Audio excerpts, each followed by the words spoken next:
টানটানা উত্তেজনার ম্যাচে শেষ পর্যন্ত টাইব্রেকারে পিএসডির কাছে হারল আর্সেনাল। দর্শক, ফাইনাল ম্যাচের মতো বড় ম্যাচে মাঠে নেমে শুরুতেই 6 মিনিটে গোল করে এগিয়ে যায় আর্সেনাল।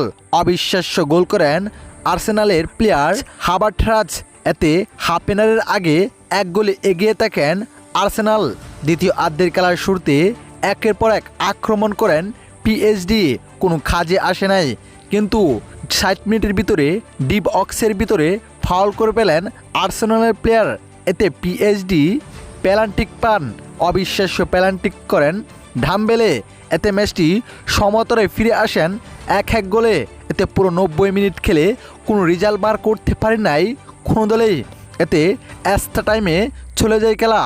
আবারও 30 মিনিট খেলা হয়, তবু ম্যাচের রেজাল্ট বার করতে পারেন নাই কোনো দলেই। এতে শেষ পর্যন্ত টাইব্রেকারে চলে যায় খেলাটি, যেখানে দুর্দান্ত গোল করে পেলেন প্রথম শটেই পিএসডি এবং আর্সেনাল, কিন্তু দ্বিতীয় গোলটি মিস করেন আর্সেনাল।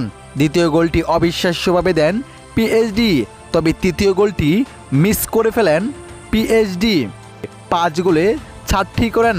এতে লাস্ট গোলটি করতে পারলে সমতরায় ফিরতে পারবে আর্সেনাল, তখনই গোলটি মিস করে ফেলেন আর্সেনাল প্লেয়ার।